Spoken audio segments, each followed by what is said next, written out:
I think we take it for granted just how ingenious of a design Pokemon Trainer is in Smash Bros. We've had plenty of Pokemon in Smash Bros. Before Brawl, representing a variety of types and playstyles, but the Trainer was the first time the developers tried to represent Pokemon gameplay. His 3-in-1 gimmick elegantly showcases starter trios, evolutionary stages, team building, switching out, so on and so forth. He's one of my favorite characters in the game from a design standpoint, but when it comes to showcasing the experience of playing through a Pokemon game, I think he could do a lot more. To follow up on the team building point, what I'd argue to be the single most important thing about Pokemon, the Trainer's team dynamic is fairly rigid. Because his entire gimmick is switching between creatures for battle, he was only allowed the inclusion of 3 team members as opposed to the more faithful 6. Because of this limit, he's forced to only showcase the starters, sacrificing representation of the more humble, less spotlighted creatures, ones that are going to fill out a lot more of the player's team in-game. This is by no means an unreasonable compromise. 3 characters is a lot. If anything, getting more than 1 should be appreciated, but it still is a compromise. However, I think that this problem could be circumvented entirely by approaching his design from a different angle. Meet Red, the player character from the first generation of games. Instead of being on the sidelines, Red himself is the active fighter, running around, jumping, capable of getting launched just like everyone else. But he's not alone, as he always has one of his trusty Pokemon companions behind him, tagging along like a permanent Arsene. Said Pokemon depends on whichever move he just performed, as they are the ones that attack the opponent, not Red, switching themselves in and out behind a flash of light. This gives a lot of flexibility in terms of which Pokemon he can use, as the flash of light hides any animation weirdness that comes with morphing one model into another. Because of this workaround, Red is now capable of using more than just 3 Pokemon, now using an adaptation of the team from his boss fight in HeartGold and SoulSilver. He keeps the 3 starters, but Squirtle and Ivysaur have now evolved into Blastoise and Venusaur, as their similar sizes will allow for smoother transition animations behind Red in the heat of battle. Following up on that, he now also gains Snorlax and Lapras, both from his HGSS team, and his last Pokemon will be Espeon from his Gold and Silver team, replacing Pikachu, as he's already his own character and I prefer it that way. Espeon might be a bit of a problem though, as it's a major outlier in the size department, meaning it wouldn't animate as smoothly going from or to another Pokemon. So, instead, I could see it always being present at Red's feet, disappearing into its Pokeball when he's airborne. This allows Espeon to always be available to perform moves like tilts and such, as constantly switching between those big silhouettes for these quicker attacks would make Red's actions too hard to read for his opponents. To give an idea as to how the Pokemon would affect his moveset, Red runs and jumps on his own, with Charizard appearing Kazooie style for his double and triple jump. Venusaur traps the opponents in vines for the grab, and the down smash has Snorlax perform a K-Roll-esque body slam. And, since we're representing Red the player character, I think it would be fun to showcase some of the ways the player interacts with the game world, by using some of the old HMs as attacks. He could use the overworld fly animation as his intro, having Charizard drop him off before returning to his Pokeball. Surf could be his side special, having him jump on Lapras's back to charge ahead. His forward throw could have Venusaur summon a cut tree around the opponent before slashing them both away. And Charizard's Rock Smash could return as a forward smash. The possibilities are endless. This idea of Red showcasing his entire team's abilities is most apparent with his neutral special. It functions similar to Sora's magic, cycling between 3 of his Pokemon to perform one of their main attacks. Charizard could use Flamethrower, Blastoise Water Pulse, Espeon Psybeam, you get the idea. As for which 3 he'd cycle between, I see 2 potential scenarios. Either he could have a special move that swaps the Pokemon he uses in the rotation, or you could pick pre-made configurations on the character selection screen, similar to the Mii's, literally building your own personalized team. Whichever configuration is active at the time is shown with 3 Pokeballs above his damage percent, cycling to the next one in line with each use, kind of like you're switching them to the front of the party. I believe this to be a much more interesting way of showcasing team building in Smash Bros. Than the current implementation of the very strict team order, and it allows for each fight as and against him to always be unique, with the players themselves being able to choose which Pokemon would be the most fun for them to use, just like you're playing a Pokemon game. And for the final Smash, I think a version of Triple Finish with all 6 of his Pokemon would be really cool. As for what they do, Lapras could use Blizzard, Snorlax could launch Hyper Beam, and Espeon could use Psychic. They'd probably want to call the move something other than Sextuple Finish though, for obvious reasons. For taunts, Red's Up Taunt could have him rub one of his gym badges until it sparkles, referencing a mechanic in the Sinnoh games. His side taunt could have him hold out a Pokeball while pulling his hat down, a common thing he does when initiating a battle. And his down taunt could have whichever Pokemon is active do a pose, while Red cheers them on. And for victory screens, his first could have him give a full restore to whichever Pokemon won the fight while patting them on the head. His second could have him pose with the team while confetti falls around them, based on the Hall of Fame screen from Fire Red and Leaf Green. And his third could have Mew fly by like it does in the anime opening, before Red runs into frame and throws a Master Ball off screen towards it, with the camera holding on his determined expression. This is a reference to his excitement and declaration to find Mew at the end of Pokemon Origins. Also, I know that all of the Pokemon have the same victory music, but I'd like it if Red's was a shortened version of the Hall of Fame theme. And finally, in regards to Leaf as an alternate costume, I see no reason to get rid of her. She's a fan favorite protagonist that makes sense to reuse Red's team. And considering that the animation work for the fighter would mostly go into the Pokemon, it's an easy model swap. They'd probably have to come up with some new taunts and victory screens to fit Leaf's less serious personality, but considering how they already did that, I don't think it's a problem. I am fully aware that this concept is by no means perfect. It's for that reason why this is more about giving a general concept of how I want them to play, instead of listing off every move and what they do. In fact, I don't even think that Pokemon Trainer is in any need of changing. What he is now is so great that if they kept it the same, I'd be happy with it. I just wanted to show how much untapped potential there is for a Pokemon player character, and what could possibly be done differently next time around.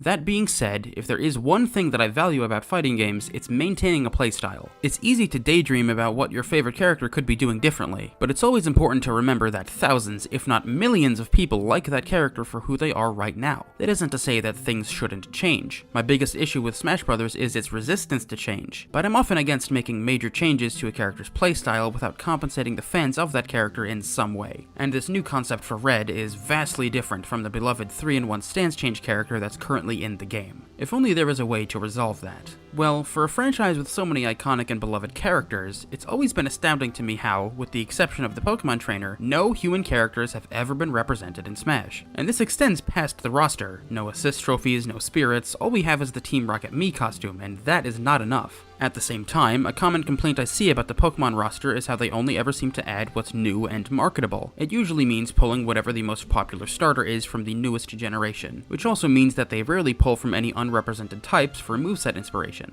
So, that's how you solve the problem. Include a fan-favorite human character who utilizes Pokemon that showcase a variety of unrepresented types, and can maintain that 3-in-1 character mechanic. It may sound like a tall order, but I can think of one character who fits that perfectly.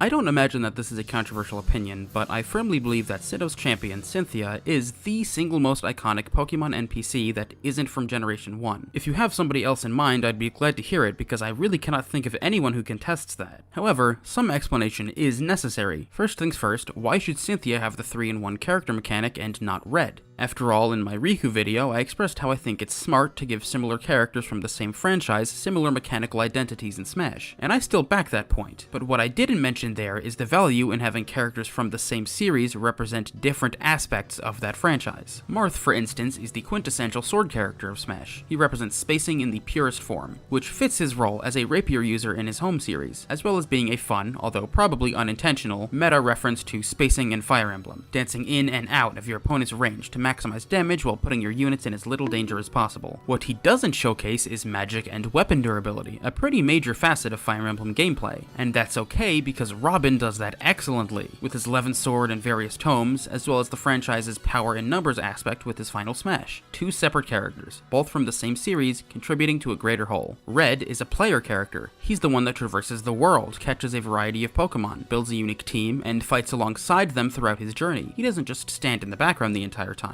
He should be in the action, by his Pokemon's side, getting his hands dirty. Cynthia, meanwhile, is not a player character. She's an NPC. She has a defined personality with a defined team and a defined role in the story. She really does just stand in the background the entire time, and thusly is perfect for keeping this fan-favorite playstyle. Two separate characters, both from the same series, contributing to a greater whole. So, about her team, which 3 Pokemon am I going to select? Well, of all of her teams in all of the games she's appeared in, I think that she is most commonly associated with 6 specific Pokemon: Spiritomb, Togekiss, Roserade, Milotic, Lucario, and Garchomp. Lucario is out of the running due to already being a character, so that leaves us with these 5. Of them, Garchomp is obviously going to be included, it's not even up for debate. The other 2 are a bit trickier to decide on though. Roserade is one of my favorite Pokemon, and I would love to have it be playable, but considering that it has complete type overlap with Venusaur, sharing both the grass and poison types, it makes the inclusion somewhat redundant. Togekiss would certainly be a unique moveset, given that it's much more air-focused than any of her other Pokemon, as well as being a fun contrast to Garchomp's ground-centric fighting style. But that might also be its undoing, as the slot for the floaty fairy type with a weak ground presence is already taken by Jigglypuff. You could evolve it down into a Togepi, an incredibly iconic Pokemon that she and her ancestor Volo are heavily associated with, but I prefer the idea of all of her Pokemon being fully evolved. It is her champion team after all. So, this is her team: Spiritomb, Milotic, and Garchomp. I think in terms of representing her in-game teams, this hits the best balance of Pokemon and type variety. It also follows the traditional increase in weight and size as you go up the cycle, which I've always appreciated. I also like this selection for the potential it brings to the game. Smash Bros. Is notably lacking in characters that are ghosts, Serpentine, and land sharks with earth manipulation abilities, so at a surface level they'd stand out a lot. Plus, Milotic is from Generation 3, which currently doesn't have a character in Smash. That's a neat bonus. I'm not going to go fully in-depth in regards to their individual movesets, but to give some examples, I could see Spiritomb having a focus on messing with the opposing player, with moves like Curse to inflict damage over time, and Sucker Punch that let it sneak in for an attack before vanishing into the shadows, as well as a focus on putting people to sleep with Hypnosis and Dream Eater. Milotic would excel more at mid-range, with moves like Scald, a far-reaching beam of water, and Aqua Tail, a disjointed physical attack, both excelling at keeping opponents away. It could also have a counter with the move Mirror Coat, fitting its role as the defensive wall of Cynthia's team. And Garchomp would be the most physical of the three, with moves like Dragon Rush and Dragon Claw to get in the opponent's face, and Earthquake as a special move, slamming its foot down to send a shockwave that acts as a command grab, shooting up spikes underneath the foe's feet. Think Hit's Quarter Circle Back special in DBFZ. And for the final smash, while Triple Finish certainly could work, I think it would be cooler if she Mega Evolved her Garchomp.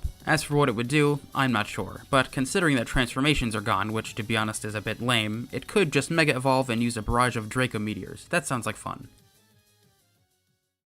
So, that's pretty much it. I've always felt that Pokemon, despite having a breadth of content in the game, has always been poorly represented in Smash. You wouldn't expect such a titan of a series to struggle in that regard, but it's far from the only one with that issue. I know Zelda fans have a lot of nitpicks. In fact, I had so much to say about Pokemon in Smash that I originally planned a much bigger video all about what I'd change, including everything from movesets to stages and even music, aimed to be a Pokemon Master remix when. But considering how much work it ended up being, it eventually split off into multiple projects, starting with the Lucario revamp and, to a lesser extent, this video. I can't promise any more projects like this for the future, but I can say that I'm happy to be able to get just a little bit more of that original video out there, especially in a way that was significantly easier to produce. To wrap up, while I may have nitpicks regarding how Pokemon is represented in Smash, it certainly could be much worse, and the ability to play with such an interesting design like Pokemon Trainer is something fans of other series can only dream of, so I can't really complain. I just wanted to give my favorite gaming franchise some more time in the spotlight, and to be able to showcase the potential for Pokemon trainers in Super Smash Bros.